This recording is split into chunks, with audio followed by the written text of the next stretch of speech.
जरूरी सूचना है आप सभी स्टूडेंट्स के लिए, स्टडी फॉर सिविल सर्विसेज का Android app Google play store में आ चुका है, उसको प्लीज तुरंत इंस्टॉल कर लीजिए। और अगर आप स्टडी फॉर सिविल सर्विसेज के सिर्फ ऐप से कोई भी कोर्स, कोई भी पीडीएफ परचेज करते हैं तो उसमें अप्लाई कूपन, अगर आप ज्ञान सर जो है आप उसमें अप्लाई करते हैं, ये कूपन कोड है, तो उसमें 20% फीस तुरंत माफ हो जाएगी, मतलब 20% डिस्काउंट तुरंत उसमें लग जाएगा। ज्ञान सर लिखना है, नॉर्मली ज्ञान सर स्मॉल लेटर में है सब कुछ, कोई स्पेस नहीं, कोई कॉलम नहीं, सिर्फ ज्ञान सर GYANSIR। इस तरह से अगर कूपन कोड लगाते हैं आप ऐप में बाई करने से पहले, जो अप्लाई कूपन वाले में आता है, तो 20% का डिस्काउंट तुरंत मिलेगा। वीडियो देखिए। हेलो फ्रेंड्स, आपका स्वागत है सी सेट प्रिपरेशन के इस यूट्यूब चैनल पर। आज की इस क्लास में हम लोग UPPSC RO-ARO 2020 के हिंदी के पेपर को हल करेंगे। ठीक है, तो हम लोग यहाँ पे समझेंगे कि हिंदी किस स्टैंडर्ड का आपको पेपर में देखने के लिए मिलेगा। देखिए, पहला प्रश्न यहाँ पर दिया भौतिक का विलोम शब्द है। देखिए, अगर भौतिक की बात करेंगे तो भौतिक का विलोम शब्द जो है इसमें बिल्कुल सही ऑप्शन है आध्यात्मिक। भौतिक का मतलब होता है सांसारिक वस्तु, मतलब जो संसार से जुड़ी हुई है, और आध्यात्मिक का मतलब होता है कि मतलब इस लोक से ना अलग होकर के, संसार से अलग चीज़ों की बात जब की जाती है तो वहाँ पे आध्यात्मिक अर्थ बनता है। आगे प्राची शब्द का विपरीतार्थक शब्द। देखिए, प्राची जो है, प्राची शब्द होता है, प्राची का मतलब होता है ये दिशा बताया जाता है, प्राची का मतलब होता है पूर्व। ठीक, तो अब सबको पता है कि प्राची का मतलब जब पूर्व हो गया तो पूर्व का उल्टा क्या होगा? पूर्व का उल्टा होगा पश्चिम, है ना। तो पश्चिम को कहा जाता है प्रतीची। इसका बिल्कुल सही आंसर होगा ऑप्शन नंबर बी। प्राची का विलोम शब्द होता है प्रतीची। प्रतीची का मतलब होता है पश्चिम। चलिए आते हैं अगले प्रश्न पर। देखिए, यहाँ पे प्रश्न संख्या 3 दिया है कि समष्टि का विलोम शब्द है। देखिए, समष्टि का मतलब जब समष्टि कहा जाता है ना, समष्टि का मतलब होता है एक विशेष समुदाय, मतलब विशेष समुदाय, विशेष समाज। मतलब इसमें क्या होगा ना, पूरा का पूरा एक ग्रुप होगा लोगों का, तो उसको समष्टि कहा जाता है। तो समष्टि मतलब पूरा समाज होगा, और जब समष्टि का उल्टा बनेगा तो एक आदमी की बात की जाएगी तो उसको कहा जाता है व्यष्टि। ऑप्शन नंबर 20 इसका बिल्कुल सही होगा। चलिए अब आते हैं अपने अगले स्लाइड पर। देखिए, अगले स्लाइड पर यहाँ पर कुछ क्वेश्चंस दिए गए। ये सभी क्वेश्चन जो ये पूरा का पूरा पेपर UPPSC RO-ARO 2020 के हिंदी का पेपर है, उसी को हम लोग डिस्कस कर रहे हैं। यहाँ पे प्रश्न संख्या 4 दिया गया है, निम्नलिखित में से विलोम शब्दों की दृष्टि से एक युग्म गलत है। आपको वह युग्म बताना है कि कौन सा युग्म गलत है। देखिए, विधि, विधि मतलब विधि का उल्टा हो जाएगा निषेध, ये बिल्कुल सही युग्म है। आह्वान, विसर्जन, ये भी बिल्कुल सही है। ठीक, देखिए आग्रह, आग्रह का लिखा है विग्रह। देखिए, आग्रह का मतलब होता है ना, एक तरीके से आप क्या कर रहे हैं, आग्रह कर रहे हैं, उससे निवेदन कर रहे हैं। ठीक है, इसका विलोम शब्द होता है दुराग्रह। ठीक है, तो दुराग्रह इसका विलोम होगा। दुराग्रह के अतिरिक्त आप अनाग्रह भी कह सकते हैं, जबकि विग्रह का मतलब होता है चीज़ों को अलग अलग करना। तो जो ऑप्शन नंबर सी है ना, इसमें गलत तरीके से प्रयोग किया गया, तो इस प्रश्न का बिल्कुल सही आंसर है ऑप्शन नंबर सी। बाकी अमीय, हलाहल, ये भी बिल्कुल सही है। प्रश्न संख्या 5, प्रश्न संख्या 5 में पूछा जा रहा है कि विलोम शब्द की दृष्टि से इसमें से कौन सा युग्म सही है। मतलब आपको सही युग्म बताना है कि कौन सा युग्म सही है। देखिए, आकीर्ण, विकीर्ण, ये गलत हो जाएगा। इप्सित, अभिप्सित, ये भी गलत हो जाएगा। दोष, सदोष, ये भी गलत हो जाएगा। आदृत, आदृत का मतलब होता है आदर के साथ, ठीक है, मतलब एकदम सम्मान के साथ। और निरादृत का मतलब होता है अपमानित करके, बिना आदर के साथ। तो ऑप्शन नंबर सी बिल्कुल सही होगा। चलिए प्रश्न संख्या 6 की बात करेंगे, तो प्रश्न संख्या 6 में पूछा जा रहा है कि शुद्ध वर्तनी वाले शब्द का चयन कीजिए। देखिए, यहाँ पे देदीप्यमान लिखने का प्रयास किया गया। देखिए, आज यहाँ पे देदीप्यमान लिखने का प्रयास किया गया, तो देदीप्यमान, ठीक है, इसमें यहाँ पे ये तो सही है। दैदीप्यमान ये नहीं होगा, है ना। देखिए, देदीप्यमान ये भी गलत हो जाएगा, दैदीप्यमान ये भी गलत हो जाएगा। देदीप्यमान ऑप्शन नंबर डी इसका बिल्कुल सही होगा। चलिए आते हैं अगले स्लाइड पर, अगले प्रश्न पर। प्रश्न संख्या 7 यहाँ पर दिया है। 7वां क्या पूछा जा रहा है कि निम्नलिखित में से अशुद्ध वर्तनी वाला शब्द है। देखिए, इसमें ना 4 शब्द लिखा गया, इसमें से एक शब्द गलत है, आपको वो शब्द चूज करना है कौन सा शब्द गलत। देखिए, कौतूहल बिल्कुल सही लिखा गया, अनधिकार बिल्कुल सही है ना, निरपेक्ष बिल्कुल सही है, पौराणिक, पौराणिक में ना जो ये ड़ होता है यहाँ पे छोटी की मात्रा रहेगी, तो इसका सही स्वरूप होगा पौराणिक, ऐसे लिखा जाएगा। ऑप्शन नंबर डी इसमें जो था ये गलत लिखा गया, तो इसका सही स्वरूप ये होगा। ठीक, चलिए क्वेश्चन नंबर 8 यहाँ पर क्या है, निम्नलिखित वाक्यों में से शुद्ध वाक्य। अब 4 वाक्य लिखा गया, 4 वाक्य में से एक वाक्य सही है, उसे देखने। देखिए, मुझसे यह काम संभव नहीं हो सकता। देखिए, सेंटेंस पढ़ के पता चल रहा है, मुझसे यह काम संभव नहीं हो सकता। देखिए संभव नहीं हो सकता, तो यहाँ पे सकता और नहीं दोनों एक साथ नहीं आएगा, है ना, ये गलत हो जाएगा, है ना। मतलब संभावना की बात है, ये भी संभावना को दिखा रहे हैं, तो ये गलत हो जाएगा। यह बिल्कुल भी बात नहीं करना चाहता, सॉरी वह बिल्कुल भी बात नहीं करना चाहता, तो देखिए वह बिल्कुल भी बात नहीं करना चाहता, ये नहीं होगा, ठीक है। यहाँ पे वह बिल्कुल बात नहीं करना चाहता, तो ये भी गलत हो जाएगा। तीसरा शब्द है, इसमें वाक्य दिया है, यह कविता अनेक भाव प्रकट करती है, ये भी सही दिख रहा है, आगे भी पढ़ लेते हैं। इन दोनों में से केवल यही अंतर है, ठीक है, इन दोनों में केवल यही अंतर है, तो ये भी गलत हो जाएगा। तो ऑप्शन नंबर सी इसका बिल्कुल सही होगा, 8 का सी। चलिए आते हैं प्रश्न संख्या 9 पर।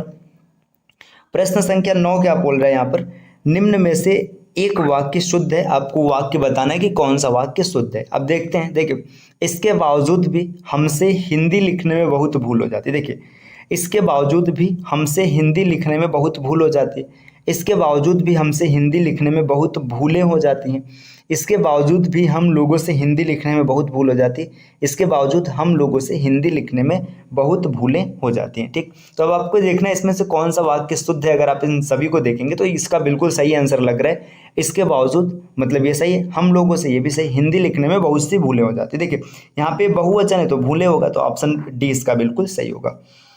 प्रश्न संख्या 10 पर आते हैं। प्रश्न संख्या 10 यहाँ पर क्या दिया गया, प्रश्न संख्या 10 आपको ये बोल रहा है कि अशुद्ध वाक्य का चयन कीजिए। इसमें 4 वाक्य लिखा गया, इसमें से एक वाक्य ना अशुद्ध होगा, उसको देखना है। देखिए पुलिस द्वारा डाकुओं का पीछा किया गया, ठीक है, पुलिस ने डाकुओं का पीछा किया, पुलिस द्वारा किया गया, ठीक है, सही है।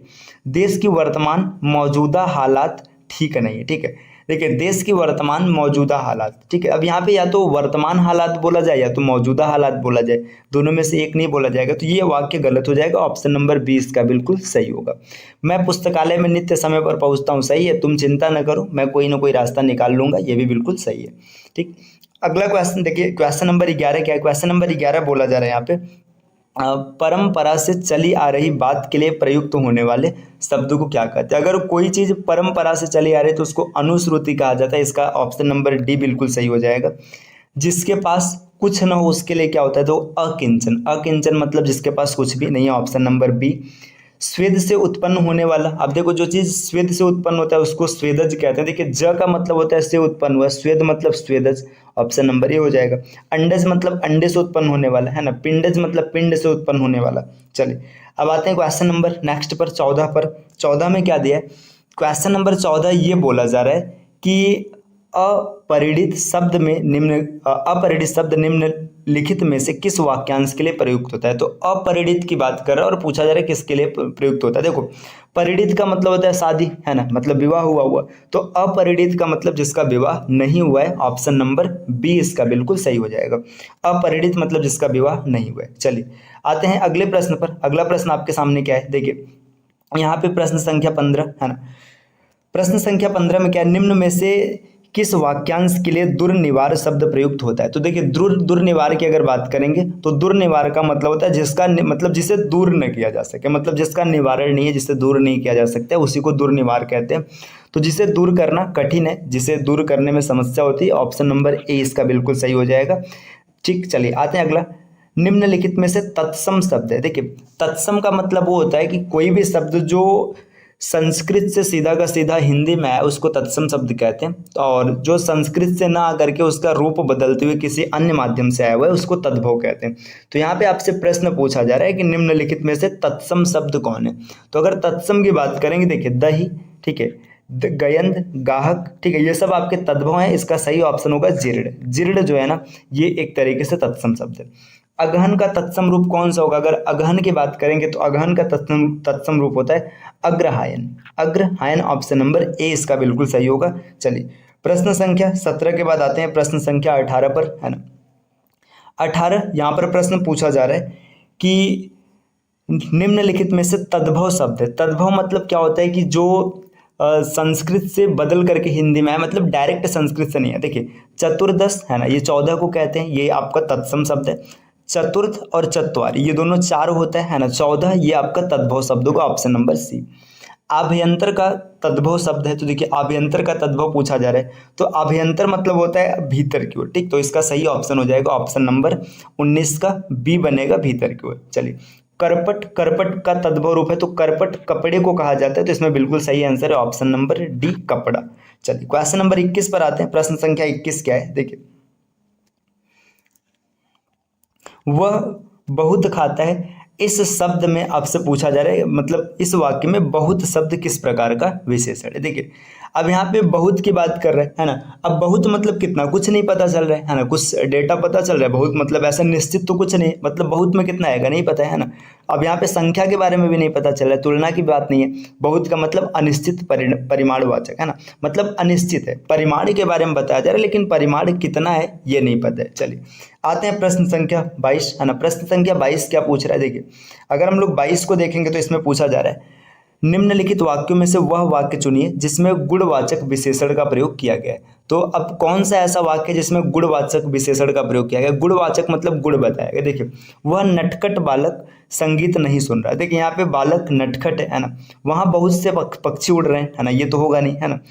मैंने 10 मन गेहूं खरीदा, ये भी नहीं होगा, है ना। एक आदमी, ऐसे आदमी लाखों में एक होते, ये भी बात नहीं होगा। तो यहाँ पे जो गुणवाचक है ये होगा नटखट बालक, ऑप्शन नंबर ए, 22 का ए हो जाएगा। चलिए अब आते हैं अगले प्रश्न पर, है ना। प्रश्न संख्या 23, सतीश चंचल बालक है, इस वाक्य में चंचल शब्द है। देखिए यहाँ पे चंचल की बात किया जा रहा है, तो चंचल क्या हो जाएगा, आपको नाम से पता चल रहा है चंचल उसके गुण को बता रहा है, तो ये गुणवाचक विशेषण हो जाएगा, ऑप्शन नंबर बी। चलिए आगे बढ़ते हैं। यहाँ पे क्वेश्चन नंबर 24 पूछा जा रहा है। 24 में क्या पूछा जा रहा है कि मानसिक विशेषण किस मूल शब्द से बना है। तो मानसिक विशेषण जो है ये मानस शब्द से बना है ना। तो मानस में जब इक प्रत्यय जोड़ा जाता है तो मानसिक बनता है, इसका बिल्कुल सही ऑप्शन होगा और ऑप्शन बी, ठीक। चारित्रिक विशेषण शब्द का मूल शब्द कौन सा है, मतलब मूल शब्द चारित्रिक का कौन सा है। तो चारित्रिक, देखिए चरित्र में जब इक जोड़ा जाएगा तो चारित्रिक बनेगा, ऑप्शन नंबर ए। चलिए अब आते हैं अपने अगले प्रश्न पर, है ना।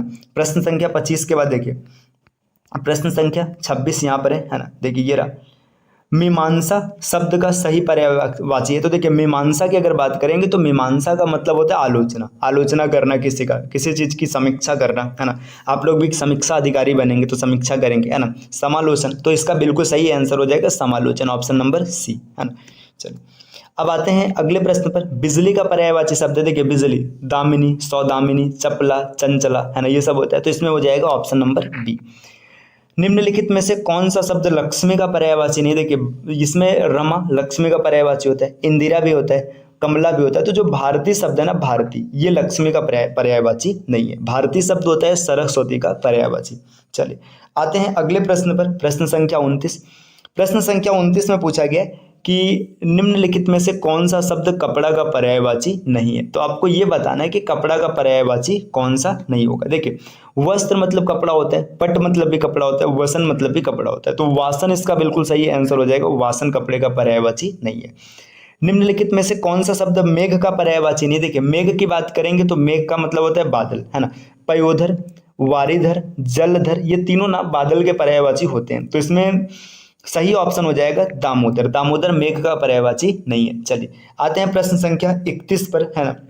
31 में क्या पूछा गया, आविर्भूत का सही विलोम शब्द। तो आविर्भूत का मतलब इसका जो उल्टा होता है, आविर्भूत का उल्टा होता है तिरोभूत, ऑप्शन नंबर सी। क्षणिक का सही विलोम है, क्षणिक का मतलब जो पल भर रहे, शाश्वत मतलब जो हमेशा रहे, ऑप्शन नंबर बी। अग्रज का विलोम शब्द है, अग्रज का मतलब बड़ा, तो अनुज का मतलब क्या हो जाएगा, छोटा हो जाएगा, है ना, ऑप्शन नंबर सी। अब अगले प्रश्न पर आते हैं, प्रश्न संख्या 34, है ना। देखिए प्रश्न संख्या 34 क्या पूछा जा रहा है कि यहाँ पे क्वेश्चन ये बन रहा है 34 में कि निम्नलिखित में से विलोम शब्दों की दृष्टि से एक युग्म गलत है। अब आपको ये देखना ना कि कौन सा युग्म गलत हो जाएगा। देखिए मौन, मुखर बिल्कुल सही है, गलत नहीं है। बर्बर, सभ्य, ये भी सही है। शानदार, शर्मनाक, ये भी सही। तो अनुचर, परिचर, ये भी गलत, ये गलत है। देखिए जो अनुचर है ना, अनुचर का जो विलोम शब्द होता है परिचारिका होता है, परिचर नहीं होता है। चलिए क्वेश्चन नंबर 35 पर आते हैं। तो 35 में क्या पूछा गया, विलोम शब्द की दृष्टि से इसमें से एक युग्म गलत है, वो है, मतलब एक युग्म ऐसा है जो गलत है, कौन सा गलत है। अमित, परिमित बिल्कुल सही है। सत्कार, तिरस्कार, ये भी सही है। सुख, दुख, ये भी सही। तो गलत कौन सा हो जाएगा, आच्छादित, परिछन, है ना। तो आच्छादित परिछन नहीं होगा, तो यहाँ पे ये इसका ये बिल्कुल सही आंसर हो जाएगा, ऑप्शन नंबर सी। अब इसमें एक क्वेश्चन है 36, वर्तनी की दृष्टि से शुद्ध शब्द है। तो देखिए वर्तनी की दृष्टि से कौन सा शब्द शुद्ध होगा, तो यहाँ पे बात करेंगे चिन्ह, है ना, अनुग्रहित, विरहाड़ी सही है। देखिए यहाँ पे जो ये विवर्त लिखा गया ना, ये इसमें आपसे शुद्ध शब्द पूछा जा रहा है तो विवर्त इसका बिल्कुल सही होगा। जो चिन्ह लिखा है ना, चिन्ह में ऐसे चिन्ह लिखा जाता है, अनुगृहित लिखा जाता है और यहाँ पे विरहिड़ी होगा, यहाँ पे ही रहेगा। तो इस तरीके से यहाँ पे आपका ये भी आंसर बन जाएगा। चलिए आते हैं प्रश्न संख्या 37 पे। 37 क्या बोला जा रहा है, शुद्ध वर्तनी वाले शब्द का चयन कीजिए। अब यहाँ पे 37 में ना आपको एक शब्द बताना है जो सही होगा। यहाँ पे ज्योत्सना लिखने का प्रयास किया गया, ज्योतिसना नहीं होगा, ज्योतसना भी नहीं होगा, ज्योत्सना भी नहीं होगा, तो ज्योत्सना ऑप्शन नंबर डी इसका बिल्कुल सही हो जाएगा। चलिए क्वेश्चन नंबर 38, इसमें क्या पूछा गया, वर्तनी की दृष्टि से कौन सा शब्द अशुद्ध है। आपको इसका आंसर बताना है कि वर्तनी की दृष्टि से कौन सा शब्द अशुद्ध है। देखिए कोमलांगी है ना, सम्मिलित, उत्कर्षता और अनुगृहित। तो अनुगृहित बिल्कुल सही, कोमलांगी भी सही, सम्मिलित भी सही, तो इस उत्कर्षता ऑप्शन नंबर सी यही मेरे हिसाब से अशुद्ध होना चाहिए, बाकी जो आंसर रहेगा। चलिए आते हैं प्रश्न संख्या 38 के बाद 39 पर आते हैं। देखिए प्रश्न संख्या 39 है ना, देखिए इसको ये रहा, ठीक है। देखिए 39, अब यहाँ पे क्या दिया गया, निम्नलिखित में से एक शुद्ध वाक्य है वह है। अब देखो इसमें ना 4 वाक्य लिखे गए, 4 वाक्यों में से एक वाक्य शुद्ध होगा, उसी को बताना है। तो देखिए प्रत्येक विद्यार्थी को चाहिए कि वह हिंदी की अनेक पुस्तकें पढ़े, ठीक है, ये सही दिख रहा है। हर एक, ये गलत हो जाएगा। यहाँ पे देखिए हर एक से शुरुआत हो रहा है तो ये गलत हो जाएगा, है ना, ये गलत हो जाएगा, ये सॉरी ये पहला वाला ही सही है ना, पहला सही है। तो इसके बाद आगे बचे हुए सब गलत हो जाएंगे, क्योंकि यहाँ पे देखिए हर एक लिखा है, तो हर एक से ही आपको पता चल जाएगा कि ये गलत है। आगे आते हैं प्रश्न संख्या 40 पर। देखिए 40 नंबर का प्रश्न संख्या क्या है, तो 40 नंबर की अगर बात करेंगे तो इसमें पूछा जा रहा है निम्नलिखित में से एक वाक्य अशुद्ध है, वह वाक्य कौन सा है। तो मतलब एक वाक्य ऐसा है ना जो अशुद्ध है। देखिए मोहन गेहूं पिसवाने चक्की पर गया, बिल्कुल सही दिख रहा है। निर्दय व्यक्ति से मित्रता नहीं करनी चाहिए, बिल्कुल सही है।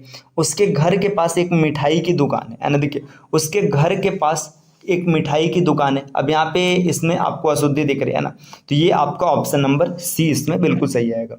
देखिए क्वेश्चन नंबर 41 41 क्या दिया जा रहा है, 41 में पूछा जा रहा है जिसका कोई शत्रु नहीं जन्मा है। तो जिसका कोई शत्रु नहीं होता है उसको अजात शत्रु कहते हैं ना, अजात शत्रु ऑप्शन नंबर सी। खोज करने वाला, जो खोज करने वाला व्यक्ति होता है उसको अन्वेषक कहते हैं, ऑप्शन नंबर ए हो जाएगा। अब प्रश्न संख्या 43 पर आते हैं। 43 में क्या पूछा जा रहा है, जिसकी ग्रीवा सुंदर हो। अब जिसकी ग्रीवा सुंदर होता है उसके लिए एक शब्द लिखा जाता है सुग्रीव, है ना।